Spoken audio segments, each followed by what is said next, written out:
Hello everybody, today I'm going to make a video talking about and showing you how to change a car radiator. So this is my 1991 Honda Accord that I usually work on right now besides the Discoveries. I just got a new radiator. Why? Because I was having problems with the radiators. First, I used to have the first radiator that came with the car when I bought it a couple months ago. It started cracking on the top side by where the hose connects. It was just kind of brittle because it's made out of plastic.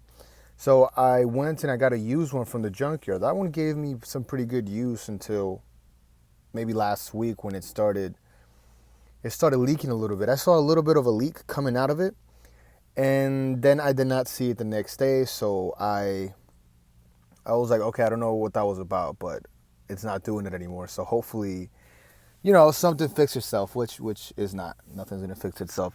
So then a couple days after that, I was sitting in a parking lot after going to the store, and I hear like an explosion type of thing. It wasn't too bad, but I saw steam coming out, and then I saw the water coming out from the bottom, the coolant. Then I had to drive my car back home, which was only about a couple miles down the road, but I had to be really careful. Even though it was getting hot, I had to be careful not to push it too much, and it was kind of cool weather outside, so the car had a little bit of a break. I do have to check to see if any damage was done, which kind of worries me a little bit, but I just got the new radiator, which I've been waiting for a week, in the mail, and the stock radiator is one row radiator, so it has one row of cooling fins. They also have two rows. They have the 2-row option, and they also have the 3-row option.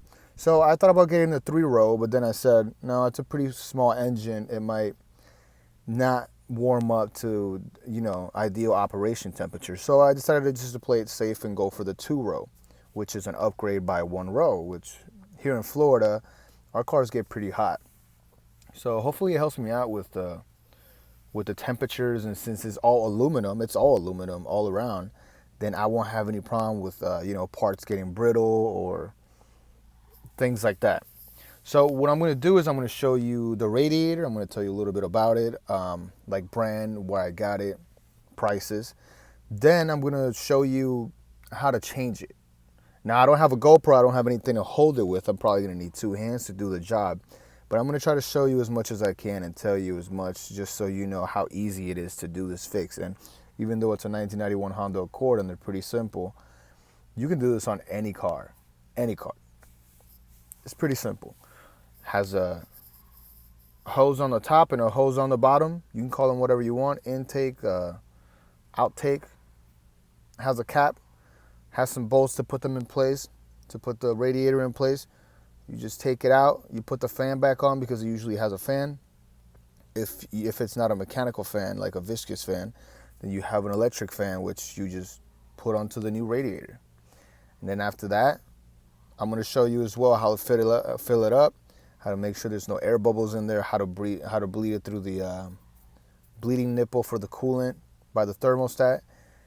And then we'll just record the results, and then the car should be able to drive pretty good, and I can use it to get around again. All right, now let's look at both of the radiators. Stock radiator, aftermarket radiator, all aluminum. One of the major differences that you will see is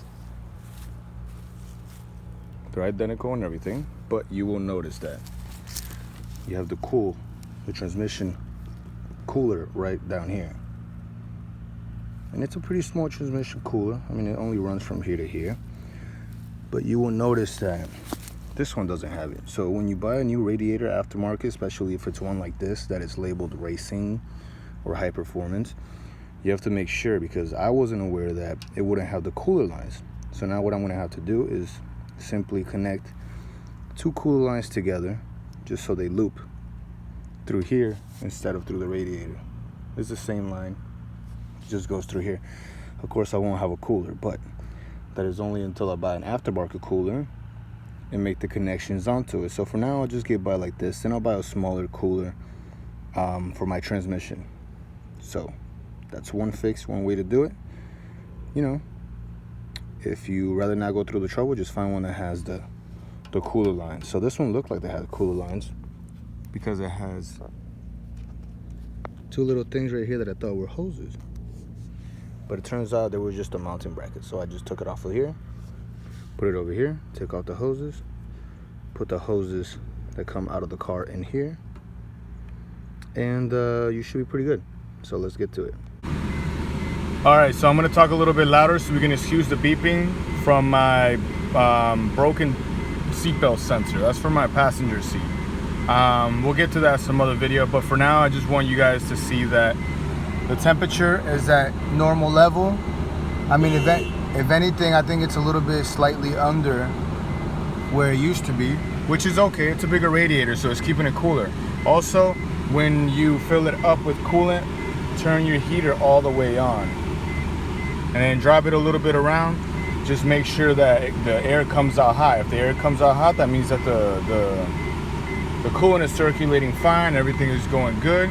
And also turning on the heater full way while you're filling up the tank helps the water circulate a little bit more to get water, or I mean to get any air bubbles that might get stuck into the heater core, because that's part of your cooling system. So, you know, one day maybe your car is overheating, try to turn on your heater.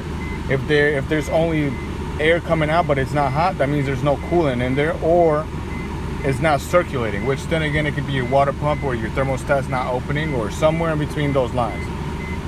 Okay, but usually you can get a heater without your thermostat going, but that's also a way to check. And also, if your car is overheating and you turn on your heater and everything is going good, it helps your car cool down as well. So I'm just gonna keep it on for a little bit now, and then gonna drive it around a little bit more. Okay, so the summary on the radiator is that the radiator is working great. It's a durable radiator. It better be. It cost me $200 just for the radiator. So aluminum, so I know it'll last me for a while. But I did find out the reason why I had to get a new radiator, the reason why it exploded in the first place. And that is because I wasn't aware that I had a blown head gasket. The blown head gasket came from way earlier, before the radiator came by and blew up. It was when I did the thermostat video. Thermostat went out, car overheated a little bit. I wasn't aware that it was head gaskets. It got worse by the time. Exhaust gases were let out into my coolant, and that's why my hoses were swelled up and my radiator exploded. So, car's working great. I still have to get the oil cooler. I have to get an external oil cooler, a little tiny one, it doesn't matter, because the one that was on the stock radiator was, I mean, if anything, I would say it's useless. It wasn't even, it didn't have fins that were to be cooled. It was just an internal one on the bottom of the original coolant radiator. And to tell you the truth, I don't know how effective it is to be on the bottom of the coolant radiator. I don't know how effectively that would cool down the transmission fluid. You know, just thinking that the radiator gets so hot and the little transmission cooler is right to the bottom, it would just radiate heat towards it. So anyways, I'm not a pro at this, but I will get an external radiator, just a little small one. I've seen them online, they're pretty cool. And then I will make a video on that too.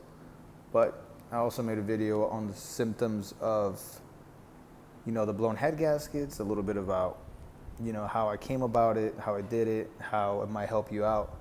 So yeah, car's working amazing. Changed the head gaskets, car's fine, working at temperature, not giving me any misfires, no troubles. It's amazing, I'm happy. So yeah, you know, thank you for watching, and if you have any questions, just let me know.